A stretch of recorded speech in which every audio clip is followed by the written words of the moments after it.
We're going to start in Atlanta. Final score, Auburn 70, Michigan State 64. So Auburn is in the Final Four for the second time in school history, for the second time in the past 6 NCAA tournaments, and Bruce Pearl is there for the second time in his career. We had talked about the Tigers probably more than we've talked about any team all season. They had separated from the pack midseason, had wrapped up a 1 seed, and then I think the number 1 overall seed still in the regular season. They take their foot off the gas a little bit, lose 3 of 4 heading into the NCAA tournament. People were skeptical that they could flip a switch and turn it back on. Mm-hmm. I understood why, but they clearly did it. Maybe they weren't as sharp as they could have been in game 1 or game 2 of this NCAA tournament, but they went to Atlanta, not too far away from their campus, and I know that the Sweet 16 game was, not quite as impressive as this one, but they jumped on Michigan State early on Sunday. And though the Spartans made it a 5-point game in the second half, it never felt like Auburn was seriously threatened, and they end up winning the game by 6. What did you make of what you saw from Bruce Pearl's team? Impressive. Auburn wins despite 43% shooting overall. It was 7 of 25 from beyond the arc. Michigan State, 7 of 23. We know the story there all season long with MSU. But as I said on HQ, I don't even think that was necessarily the reason why they lost. It was just it was a reason compiled on other ones, and we figured that was going to play a part whenever MSU got bounced out of this tournament. Johni Broome. All right, let's get into this guy here. Because back in December. He's a faker. Oh, there he said it. He's a faker. He hurts his shoulder, leaves the game, doesn't return. In the moment, we're like, can he be back by New Year's Day? He plays the next game. No problem. Okay, and then the injury looks scary. I mean, he had, 3 parts of his body going in 3 different directions. It looked like he mouthed, and even Ian Eagle, Bird said it on the broadcast. He said, I'm done. He goes back to get an x-ray. Everything's negative. And in real time, everyone goes from R.I.P. Johni Broome to he's back in the game, grabs a 1-arm rebound. Next time down the floor, he cashes a 3. That it was the final margin was 6, but that effectively got it done. When he went out, it was, I think, 10 points. And so there was okay, maybe Michigan State's actually got a window here with no Broome. I'm thrilled that he's doing okay. But Johni, enough already, okay? You keep doing this. It was the ankle before, now the shoulder. Now it's however many body parts it was. He's a faker, I guess. Yeah. I don't mean to say he's a faker. I don't want to put labels on people. But I do think if you mouth to your teammates, I'm done. You shouldn't be allowed to come back in the game. He might have mouthed more of us. I don't know. I was trying to read what he was saying. He could have said more of us. Yeah, he might have said that. I'm trusting Ian Eagle on his lip reader. I'm not a lip reader. What if Ian Eagle was I think he might have, did he just say, Bill, do you see more of us? That would have been. Did he say more of us? And then Rafferty's I always knew Johni Broome wasn't a them. That could have been really nice. Future of the pod. It would have been huge for the pod. Listen, they've done enough for the pod. Yeah, that's true. We're appreciative of what we had, but that would have been a missed opportunity. Yeah, it was. It was a missed opportunity. It's just, I don't know you know your body better than I know your body. You're the one that fell down and felt it, and your immediate reaction was, I'm done. It's over for me. I was like, oh, wow. Because in that moment, it does feel like they've been awesome. Mm-hmm. They're up comfortably. They've controlled this whole game. I haven't even thought in the past 5 minutes that they might not advance to the Final Four, but now their best player's out. They're playing the outright Big Ten champs. This ain't nothing easy. And is this going to slip away? And before that, I even got through getting all that through my head. Johni Broome was back in the game grabbing rebounds. It keeps getting called Willis Reed. I know. I don't know. Paul Pierce. I mean, by definition, there was no wheelchair, so the Paul Pierce stuff. I mean, by definition, anybody can create a Willis Reed moment if you just walk to the locker room and then just come back ready to go. I might do it on the pod before we get out of here. I might leave this show for 4 minutes and go back in. Since you guys are so impressed by people who walk out for a couple minutes and then walk back in, watch this. I'll just unplug. You can. There you go. Oh, he's out. He's gone. I think you're good. Make sure you're good. Nope. It's no. You can't leave. You got to take the mic off. You can't do it. Okay. It's not as easy as it looks. Okay, I give credit to Johni Broome. It's not as easy as it looks. In fairness, Johni Broome didn't have to play basketball with all these wires. That's true. Although, you know what? To be honest, I guess I could try it, but I'll be real. We've never done this in this setting before, and I'm terrified that if one of us does it, we're not going to get back on the ship, and one of us is going to have to talk for the rest of the pod. You can handle it, obviously, but go ahead. Let me be serious for a second. Okay. He was 10 of 13 from the field, 25 points, 14 rebounds, and I don't remember whether it was Saturday night or a previous night. Time is a construct. There was some night recently where I noted this has been an awesome National Player of the Year race. Two guys sort of separated from the pack, and neither really separated from each other. Although I thought Cooper Flagg might when Broome went out, but then turns out he never, he just didn't matter. Correct. He just was right back, no problem. I will tonight, just in the spirit of full transparency, we will submit our ballots for CBS Sports National Player of the Year. Yes. Tomorrow morning. And our All-America teams, the whole deal. All of it. And it'll publish later in the week. Yeah. I had sort of made up my mind it's going to be Cooper Flagg. That would be the ballot I submitted. And it still might be. But after what Johni Broome did in this one, and I don't mean the leaving and coming back. No, that adds nothing to it for me. I mean 10 of 13, 25 points, 14 rebounds against the outright Big Ten champs in an Elite Eight game.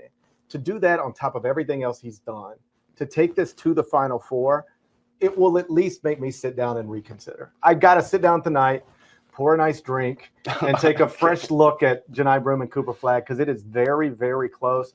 And I don't know that there's a wrong answer. Wherever I settle, I don't know that if you or somebody else settles on the opposite player, I will be able to say, I don't know what you're doing.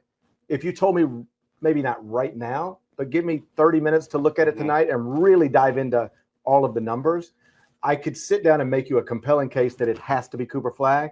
And then I could take a word from our partners, come back, and make a compelling case why it should be Johni Broome. They've both been awesome. Your mic fell into your jacket. Let's get that clip back up. Not so easy now, is it there, buddy? I agree. I think, in fact, if these folks, Broome and Flagg, wind up splitting, there has been some rare cases over the years where we have had a single award go to two people. It's probably not what's going to happen at CBS Sports. Obviously, we're going to pick one way or the other with our collective voting, but I wouldn't object to it. I wrote about it in January. This has been one of the more compelling races of the year. And frankly, it's going to be something once we've decided we can talk about later this week on one of the shows there. I'm leaning slightly one way more than the other, but I'll save that for disclosure later this week. We got plenty of time to talk about Auburn. Let's talk about Michigan State just a little bit here. They get 17 out of Jackson Kohler, 15 out of Jaden Akins. Jace Richardson is 4 of 13 from the field, 11 points, 3 rebounds, 1 assist. Auburn took it took Michigan State out of a lot of what it wanted to do. Obviously, they made Cohen Carr a non-factor. Tom Izzo had himself a really, really nice year. I thought Richardson and Akins personally needed to be both pretty impactful. They were good, not great. Fears was a non-factor altogether. So a part of me wondered, all right, is Izzo really going to do this again with this group? I thought he had a chance. And then when you see the way that Auburn plays, they get it done. And great on Bruce Pearl.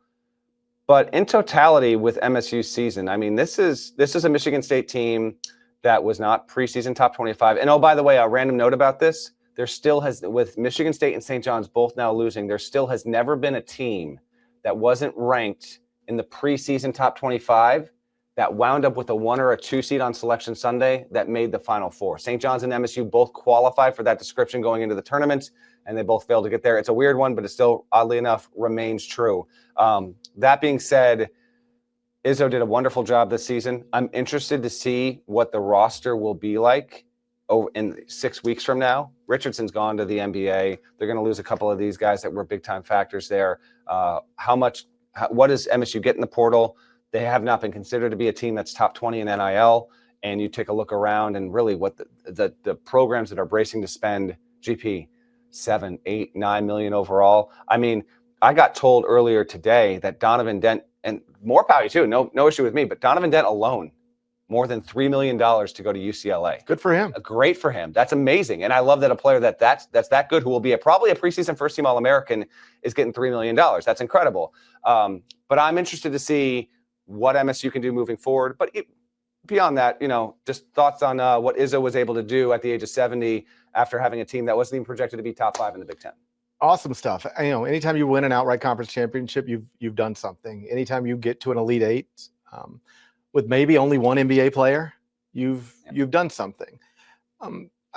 I don't believe that we're going to look up in October and be like Tom Izzo didn't have any money to buy a team.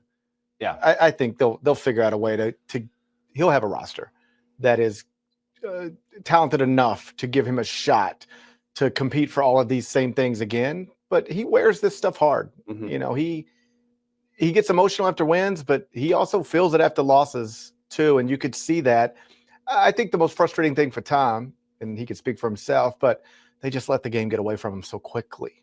Like they weren't in it. They just it's like kind of like Bama. Like Duke Yeah. got out early, and like it just being in that building. GP, sorry to cut you off, but like we had 4 great Elite Eight matchups, and we just had a few of these where it just was not like Florida and Texas Tech was plenty enjoyable. Houston just strangled the life out of Tennessee. We will get to that in a little bit, but I thought that MSU was going to be able to really tussle for 40 minutes, and that's not what happened in Atlanta. Yeah, I mean, they were down 15, 10 minutes into it. Yeah.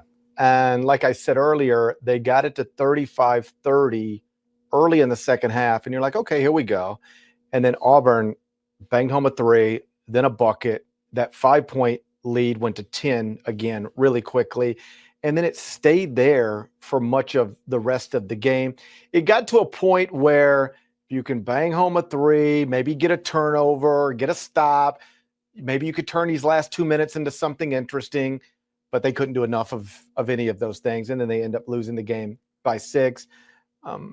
That was a good Michigan State team that could have gone to the Final Four, and it wouldn't have been shocking. Mm-hmm. But if I'm being completely honest, I never put that Michigan State team in the same category as an Auburn or a Duke or a Houston. And then I think, regardless of what the predictive metrics said, like it took Florida a little longer in my mind to get there, but they eventually got there as well, where it was just undeniable.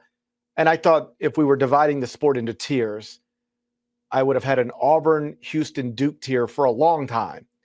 And Michigan State never cracked that tier in my head, if that makes sense. It does. I think this is the 6th or 7th 30-win season that Izzo has had. He's also had a few 29-win seasons overall. 30-7 for MSU. Another Elite Eight run.